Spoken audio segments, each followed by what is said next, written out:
Hey. It's like we're doing this from a semi-truck bed. Hey, it's all right. We got a couple hookers in the back. Yeah. We're gonna narrow this shit up. We're doing this from Jerry Reed's house. We were talking before the movie, and you mentioned like the movies that are like Oscar nominated and everything, and you said like wow, we actually went to go see, like, me and you went to go see quite a few of them, like Bridge of Spies, Spotlight, The Revenant. Yeah. Well, come a year from now, we'll be saying the same thing about Dirty Grandpa.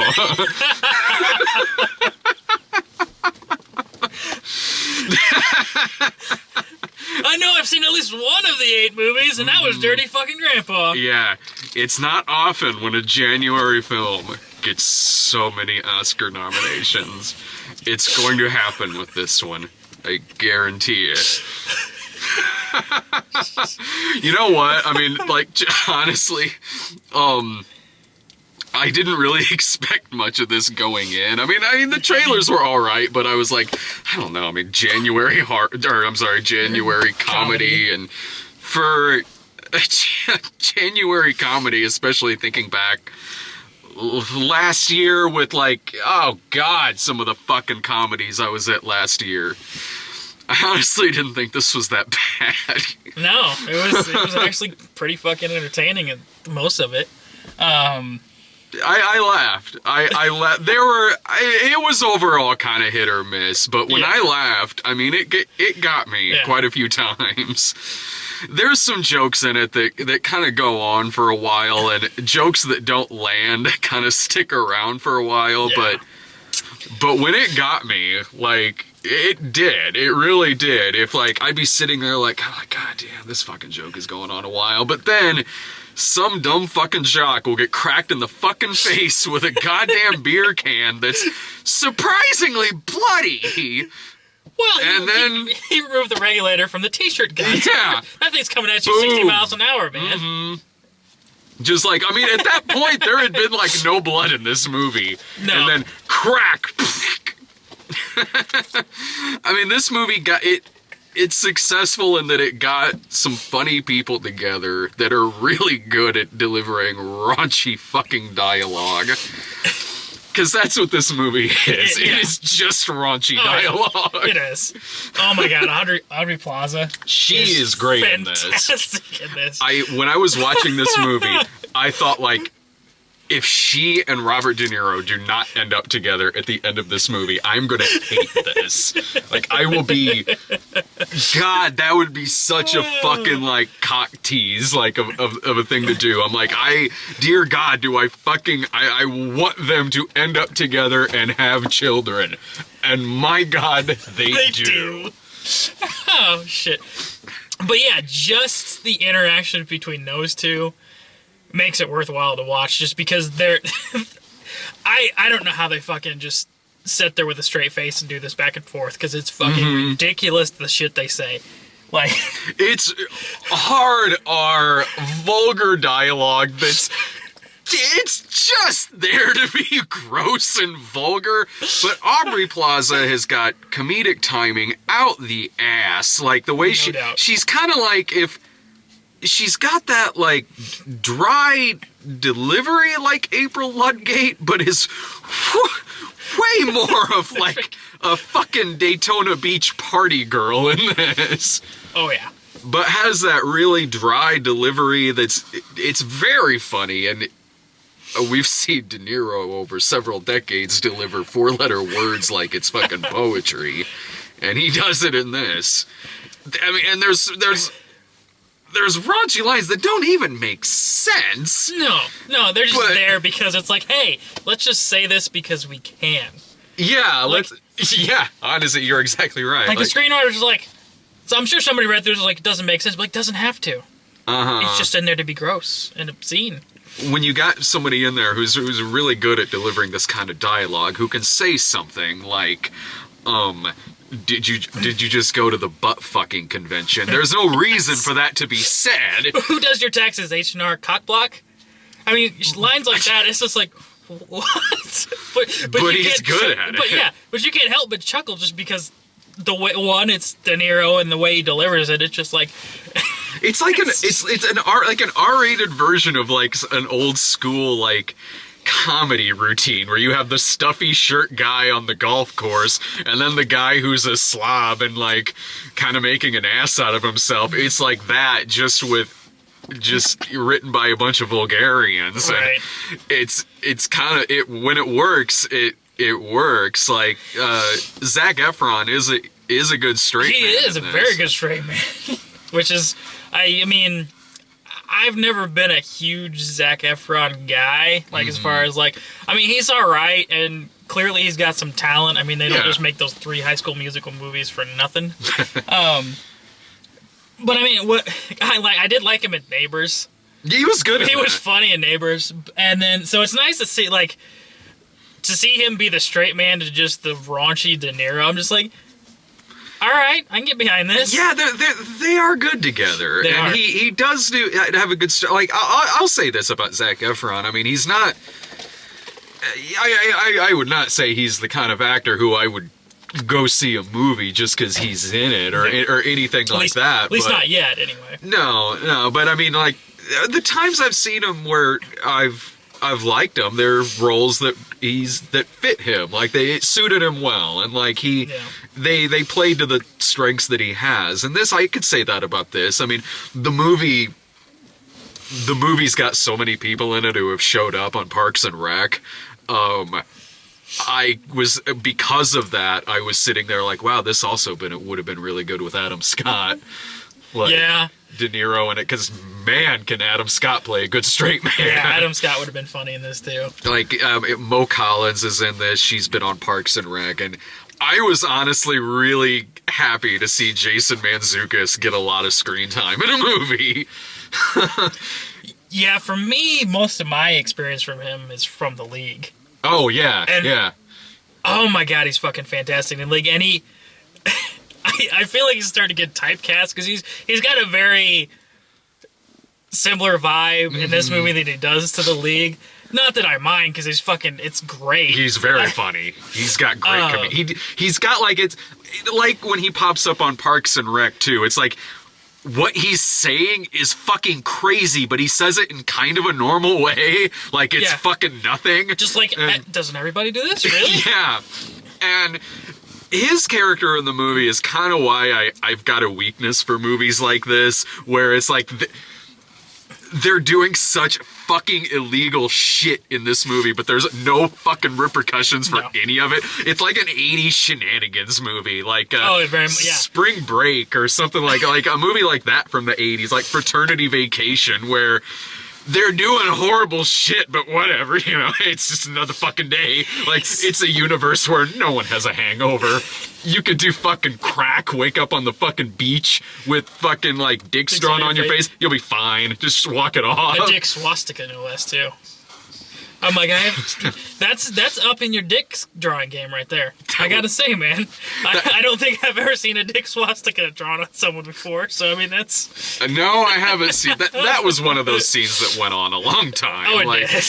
Because he's on FaceTime with his fiance in it, Juliana Hough, and I'm like, dude, hang up the fucking phone. Like, this should not be going on so long. As soon as you introduce the rabbi and they're like, is that a dick swastika? Be like, all right, bye, see ya. Yeah, right. Be like, I gotta go. And then I got it, like, you could see the person writing the fucking script who's just like, he's got swastika dick on his head, and then the rabbi shows up. Like, oh, come on. How zany. It's fucking right. Like, at the end, when, like, he's telling his fiancée that he doesn't want to get married, and this should be a scene that's over with quick, but they drag it out for what feels like a long time. It's like, tell her I said this. I'm like, one, I think she probably hears you. Probably. And it's... that goes on a while where it's like, okay, this shouldn't be going on this long, because he tells his cousin to tell her, but then instead of the cousin he's like, oh no, I tried telling this person, but they're deaf. I tried telling this guy, but he's got a voice actuate, yeah. But then something else would happen that would make me laugh, like Aubrey Plaza and De Niro having sex, and her fetish is him talking old man speak, like... The buttons are so small, I can't find the button for Fox News. I can't find the button for Fox News. Tell me things were better under Ike. Things are better under Eisenhower. I've had a Werther's Original in my mouth. I've been sucking on it all morning. It's... I realize that a movie like this... stupid, but it's... Yeah, I laughed. Makes me laugh more now. I laughed and I felt like a dork for doing it, but I mean, like, it made me laugh. Like, I mean, not that a movie like this is supposed to be, it's not like a movie like this, like, there's supposed to be twists in it or anything, but from the beginning, you could tell exactly where this movie was going. Oh, yeah. Like, I mean, you're kind of sitting there, or at least I was, like, waiting for all of these plot points to happen. Like, it's like, okay, like, Grandpa, his wife died, and then he takes the stuffy, uptight grandson to, like, fucking spring break. I'm like, I know where this is going. He's gonna go back to, the grandson's gonna go back to the life he wanted before he became a lawyer. He's gonna ditch the fiance. He's gonna hook back up with the old girlfriend, but the old girlfriend's gonna find out he was engaged. It's not an original plot. No. You see, I mean, if you've seen like Sweet Home Alabama or something, I mean, it's the plot points hit the same as this movie. Even De Niro has the same backstory he had from the Fockers movies, where he's like a former CIA guy. But, I mean, unlike that, though, he seems to be having a way better time in this movie than he did playing Jack Burns. Oh, yeah, because he doesn't have to be the straight man in this one. No, but, I mean, once it got to... That's definitely for sure, but, like, once it got to, like, you know... When we're getting into, like, little Fockers territory, where it's like, he does not want to be here. This, I mean, from what it looked like on screen, it looked like he was having a good time in this movie. Yeah. Like, I have to think they just said, go. Yeah. They're like, we don't even want to give you direction. Nah, say whatever the fuck comes out of your mouth. I have to think that half the shit that he and Aubrey Plaza said was ad-libbed. It was bravo. I mean, good job. I'm pretty sure what she said probably was, and then he probably just. He's like, oh, I can play that. I can play this. I can play to some of my strengths, dropping some F-bombs. Right. Let's go back to fucking Mean Streets, man. This movie is no Mean Streets. Let's just stop right. Let's. I mean, I'm not talking in terms of quality. I mean, like. But in the kind of, like, the character he played in Mean Street, let's go back to the days where I'm dropping F-bombs, I got some girls on my side, and I'm gonna drop a fucking bomb in a mailbox. Fair enough. Just so we're clear, folks. I wonder if there is somebody who's gonna go see this and say this is his best since Mean Streets. Wow! Oh, nice. Damn, I mean, this movie was alright, but I didn't like it that fucking much. Shit. Oh, damn. No, this was okay. Like, I mean, like, there's been a lot of, like, bad De Niro comedies where it just seems like he just is just doing this cause and just doesn't want to be there. This, at least, I don't know. The Wedding? Oh, Big Wedding. Yeah, you guys were at that, I think. Yeah, that one was a shit show. I was... I mean, I've seen the goddamn Fockers movies.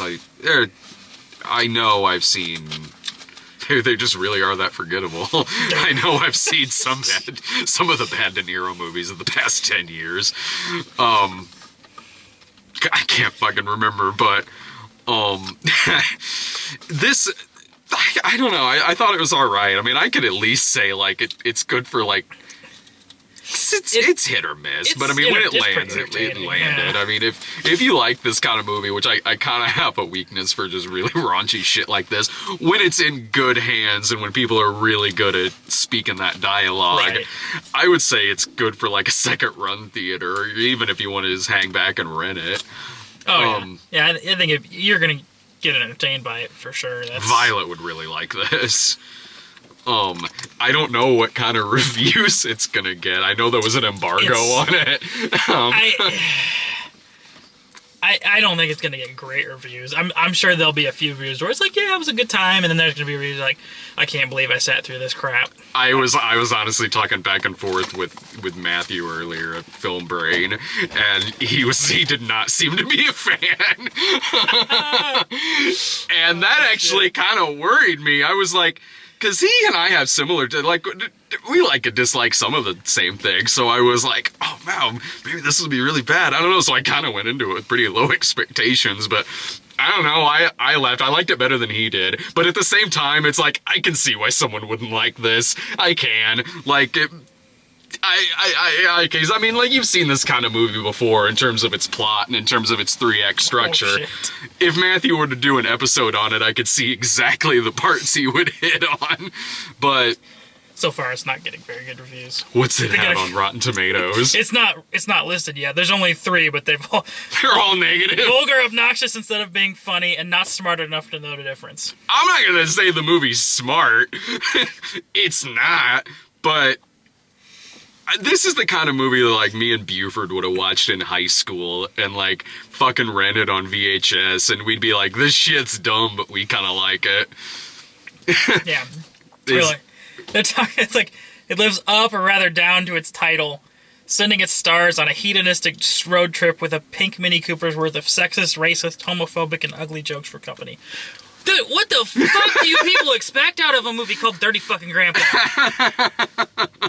God damn it! So you're being offensive about offensive comedy. That's the worst fucking excuse for a bad review I've ever heard in my goddamn life. I hate when they use that oh, it was offensive. It's an offensive fucking comedy. It's supposed to be, you jackasses. Yeah, it is an offensive comedy. But I mean, if you don't think it's funny, that's one thing. I mean, but like, yeah, there's bad jokes where I've been like, that's just kind of that's just offensive. There's no joke in that. There's nothing there. This movie I thought was funny. Yeah. Is it offensive? Yeah, but I thought it was funny offensive. Yeah. Like, I mean, him coming to the gay guy's defense when he beats those gang members up. You know, that was a good moment in the movie. I liked that. You know, he spends the whole time, because this gay black dude, and he's spending the whole time just making bad, just terrible jokes, and the guy's getting all offended, and then it was like purposefully bad jokes. Yeah. I mean, he's doing it on purpose. He knows what he's doing, but he doesn't care. He thinks it's funny. And then later on, when there's like kind of a legit threat going on, he does step up and he takes down this whole fucking gang. That was pretty funny. Yeah, it was. Makes him apologize and say, if I had to be gay because of like a terrorist act or something, you're the one I'd want to be gay with. And I'm like, alright, and he's doing it in this like cheesy fucking plaid blazer and a fucking cigar out of his mouth. This is, I don't know, to me it seemed like the kind of thing that like I would have seen like Rodney Dangerfield in back in the day. Yeah. Playing this kind of part, like maybe a little raunchier than I've seen like him. But granted, I mean, it did when we got into like Meet Wally Sparks area and like that shit like that. Like he did some pretty fucking R-rated stuff. This is really fucking R-rated. But I could have see like if there was like an 80s spring break movie with like Rodney Dangerfield, this would have been that. I could see that. Yeah. It's, if you don't like it, I get it, but I don't know. It kind of got me. I thought it was all right. Yeah, going into it, I was like, oh, what the hell? Like, I was watching the trailers, and I'm like, my one thing was, if they let De Niro off the leash and just let him do whatever the fuck he wants, this could actually be kind of fun. And lo and behold, that's what they do. They just kind of let him go off his leash and let him just kind of Yeah. chew up the scenery the way he can in the most vulgar way possible. It really is carried by the people who are in it. De Niro, Jason Mantzoukas, Aubrey Plaza, Zac Efron's a good straight man. He's barely in it, but I like Dermot Mulroney a lot. Yeah, he was he had a couple good scenes. uber straight man. Yeah. So Yeah, he had a couple of good scenes in the movie. and another movie with Leah Thompson's daughter. That's why she looks really familiar. She looks exactly like Leah Thompson.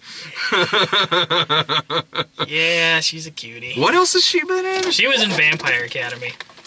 Oh, Yeah. I wasn't at that one. I know. I was fucking at that one. I think that was me and Sarah. I think. It was. Fucking Vampire Academy, and I'm like, I think even then I was like, all right, she's got a cute. She was good in this. And She's still kind of cute. yeah, like I was sitting here watching her in this. I was like, she looks familiar, but I think it's just that she maybe looks like somebody else. And I was like, that's it. She looks like Leah Thompson. Well, there's a good reason for that. Yeah. And I think at the time I said, I think in the Vampire Academy said as a good job, and I say again, good job, Leah Thompson. If we ever get that reboot of Caroline in the City. The Caroline in the City prequel. Back to the Future reboot. There you go. No, dude, Casual Sex reboot. Remember that movie? Oh my good God. Classic. Casual sex. Jesus. Oh, what the fuck is next week? Oh, god damn. I know what next week is. Next week, Sarah and I have to go see 50 Shades of Black. Have you heard of this? With the Wayans one? Yeah. I didn't until I looked at the fucking movie screenings next week. I was like, what in the fuck is 50 Shades of Black? Yes. And I click on it, and it's a poster of that dumbass. And I'm like, what the fuck? This fucking snuck up on me. I took a picture of it and sent it to Sarah. I'm like, apparently this comes out in 2 weeks. You want to go? And Sarah's like, absolutely. We saw 50 Shades of Grey. Might as well see this. Won't be any fucking worse. I finally did see that too. That movie's boring. Like It is. That's what I told Shy. I was like, this is what they got an uproar for? Yeah. I'm like, this isn't even, I mean, it's not, it's bad, but it's not. I have dirtier dreams. I see dirtier shit every week than 50 Shades of Grey. I see dirtier shit on television. I'm like, yeah. Oh god. A few muff shots does not a dirty movie make, people. Yeah. Let's get that straight. It's like, it's raunchy for today's audience, but we grew up when like Body Heat came out, and like in the early 90s with like Basic Instinct and shit. This is fucking nothing. Fuck this. Man, now I'm gonna go watch Body Heat. Double feature. Same here. Body Heat and Basic Instinct. I'll have that on when I'm rendering these videos, because I gotta catch a train tomorrow. See ya. Adios.